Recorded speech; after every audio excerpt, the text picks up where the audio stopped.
जय हिंद साथियों, फिर से एक बार आप लोगों को स्वागत है जेपीएससी विद अमन की क्लास में। यह क्लास सेमेस्टर 3 वाले स्टूडेंट के लिए हेल्पफुल रहेगा जिनका जेनरिक हिंदी होगा। मेरा नाम अमन सिंह है। मैं आप लोगों को बता दूं और मैं आप लोगों से थोड़ा क्षमा मांगना चाहता हूं क्योंकि मैं आप लोगों के डिमांड पे आप लोगों के लिए कुछ हेल्प नहीं कर पाया। पिछले जितना भी एग्ज़ाम हुआ है इसके लिए मैं फिर से क्षमा मांगता हूं। इसका कारण था थोड़ा मेरा फैमिली प्रॉब्लम था, इसलिए आप लोगों को थोड़ा प्रॉब्लम हुआ।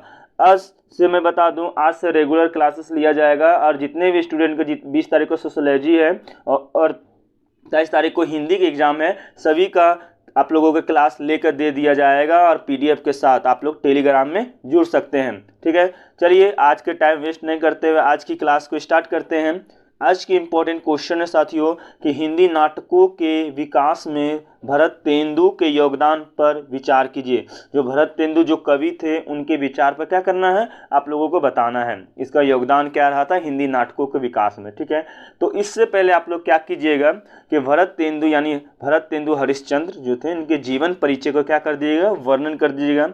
देखिए कितना इजी वे में, कितना अच्छी तरीके से आप लोगों को हम इनका जीवन परिचय को समझाते हैं। जरा देखिएगा। देखिए, आधुनिक हिंदी साहित्य के जन्मदाता भरत तेंदु हरिश्चंद्र जी को माना जाता है। मतलब आधुनिक हिंदी साहित्य के जन्मदाता यानी फादर किसको माना जाता है, तो भरत तेंदु को। ठीक है, भरत तेंदु हरिश्चंद्र जी को। ठीक है, इनका जन्म जो है 9 सितंबर 1850 ईस्वी को इनके ननिहाल में हुआ था। ननिहाल कहने का मतलब नानी के घर में। ठीक है, जहाँ इसकी नानी घर हुआ वहाँ पर हुआ था। ठीक है, जब ये 5 वर्ष के थे तब माता पार्वती तथा जब 10 वर्ष के थे तब इनका जो पिता थे उनका निधन हो गया था।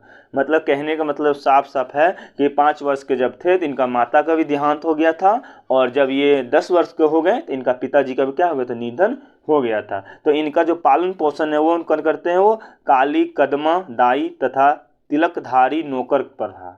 मतलब इसका जो पालन पोषण जो है वो कौन करते हैं, काली कदमा दाई और तिलकधारी नौकर करते हैं। ठीक है, समझ गए होंगे इनका पालन पोषण कौन करते हैं। आगे देखिए कि किंतु पिता गोपाल चंद्र गिरधर दास की आकस्मिक मृत्यु के बाद इनकी शिक्षा दीक्षा का समुचित प्रबंध ना हो सका। मतलब इसका पिता का जो मृत्यु हो जाता है, आप लोग सपोज को देख सकते हैं कि अगर मान लीजिए आपका पिता को थोड़ा दिन, एक दिन भी तबीयत खराब हो जाता है तो आपकी घर की स्थिति खराब हो जाती है। इसी तरह से मान लीजिए इनका पिता का निधन ही हो गया था, सोच सकते हैं कि इनका घर की स्थिति कितनी तरह से खराब हो जाता है। इसलिए ये शिक्षा नहीं कर पाते, मतलब शिक्षा के लिए उतना प्रबंध नहीं हो सका।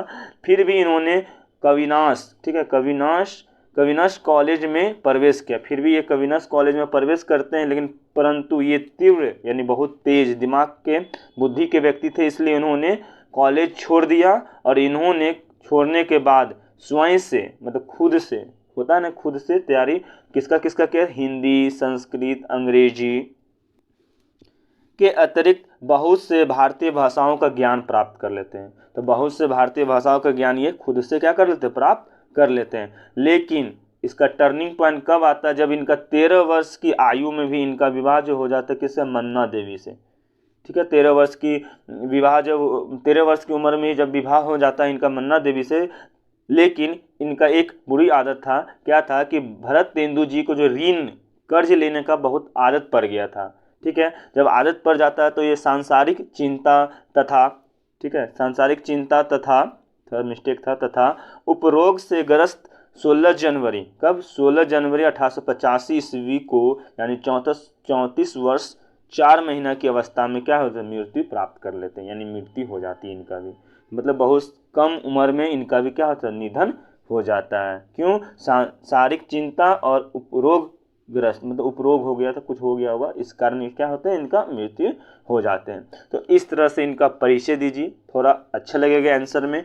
अब चलते क्वेश्चन के अनुसार कि हिंदी नाटकों के विकास में भरत तेंदु का क्या योगदान था। ठीक है, अब देखते हैं, थोड़ा मजा आएगा टर्निंग पॉइंट में। ठीक है, देखिए, हिंदी नाटक का विकास भरत तेंदु युग में हुआ था, ये तो आप लोगों को पता है।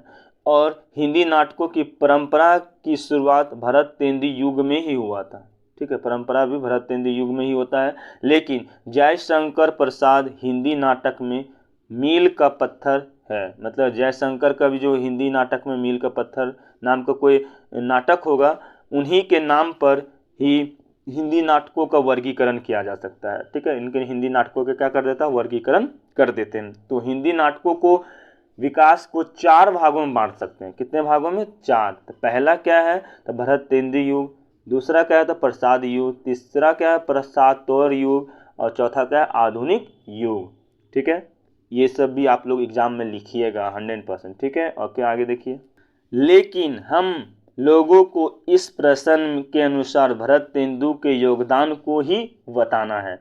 तो इसलिए जो चारों जो वर्गों में बांटा था उतना हम नहीं बताने वाले हैं, बस एक क्वेश्चन के अनुसार जो भरत तेंदु युग यानी भरत तेंदु के योगदान को बताना है, वही केवल इस क्वेश्चन में हम आप लोगों को बताएंगे। आप लोग इस तरह से लिखिएगा ताकि एग्जामिनर को पता चले कि क्या एक्चुअल में आप लोग लिख रहे हैं। ठीक है, थोड़ा उनको भी समझ में आएगा अगर वो गलती से पढ़ लिए हैं तो। ठीक है, और थोड़ा इंप्रेस हो जाएंगे तो अच्छा मार्क्स तो 100% मिलेगा ही। ठीक है, इसलिए हम लोग भरत तेंदु के योगदान को इस प्रकार से क्या कर सकते हैं, वर्णन कर सकते हैं। अब चलते हैं हम लोग भरत तेंदु के योगदान पे। ठीक है, देखिए, आधुनिक काल का प्रथम चरण भरत तेंदु युग के नाम से जाना जाता है। ठीक है, लेखक भरत तेंदु हरिश्चंद्र को हिंदी साहित्य का प्रतिनिधि माना जाता है। क्या माना जाता है, प्रतिनिधि माना जाता है। ठीक है, ओके, ये 9 युग के प्रवर्तक माने जाते हैं। हरिश्चंद्र बाल्य अवस्था में ही काव्य रचना करने लगे थे। मतलब ये बाल काव्य अवस्था यानी बच्चा में ही हिंदी लिखने को क्या करते हैं, बचपन में ही हिंदी लिखना क्या कर देते हैं, ये स्टार्ट कर देते हैं। ठीक है,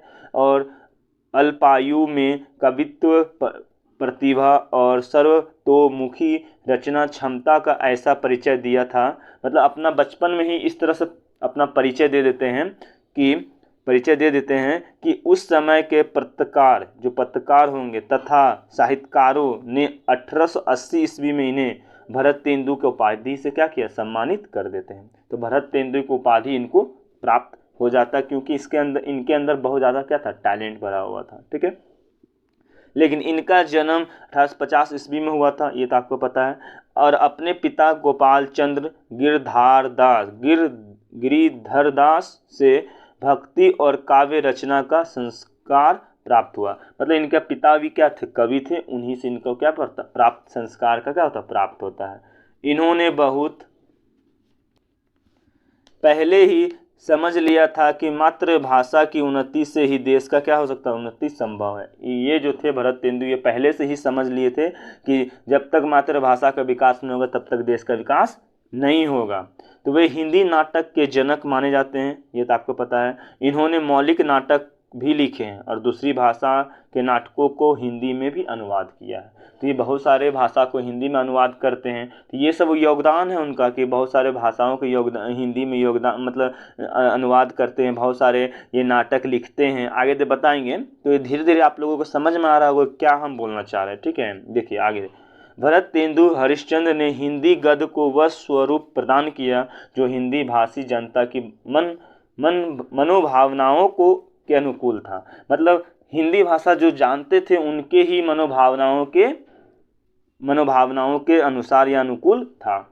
इससे इतना बड़ा बड़ा ये योगदान दिए कि पहले तो बहुत सारे लैंग्वेज को हिंदी लैंग्वेज में कन्वर्ट किया, फिर जो हिंदी भाषा जानते थे उन्हीं के अनुसार में ये नाटक या कुछ भी प्रस्तुत करते थे। तो ये सब योगदान भरत तेंदु जी का था, जिससे कि क्या होता है, इनको हिंदी का नाटक का क्या जनक माना जाता है। ठीक है, ये सब इतना सारा टैलेंट देख के ही इनको भरत तेंदु को भी उपाधि दिया गया था। ये सब पॉइंट आप लोग याद रखिए, एग्जाम में लिखिए, यही सब लिखना है। ठीक है, अब देखिए उनका जो नाटक था उसको हम दिखा देते हैं कि ये किन किन चीज़ों पर नाटक लिखे थे। ठीक है, देखिए उनके नाटकों के विषय पौराणिक पे क्या था, तो सत्य हरिश्चंद्र। ठीक है, ऐतिहासिक में नील देवी, देशभक्ति में भारत दुर्दशा।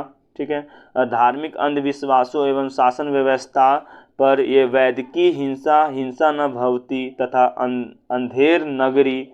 ये सब इनका नाटक था जो मोस्ट पॉपुलर हुआ था, जो जिससे कि हिंदी साहित्य का था मतलब थोड़ा विकास हुआ था, जो आप लोगों को हम दिखा दिए। जो ये सब पॉइंट आप लोगों को लिखना होगा।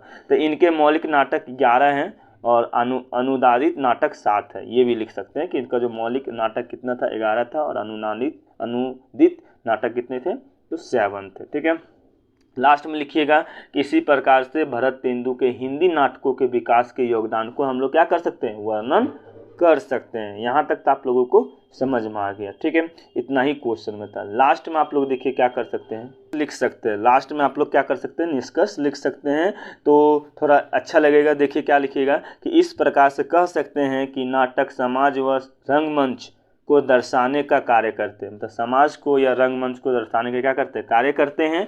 नाटक की परंपरा प्राचीन काट से ही चली आ रही है, मतलब जो प्राचीन से ही चला आ रहा है, ठीक है। और नाटक किसी भी समस्या व भावनाओं को लेकर लिखे जा सकते हैं, ठीक है। किसी भी भावनाओं को लेकर लिखे जा सकते हैं। और नाटक समय की सीमा का भी ध्यान रखते हैं।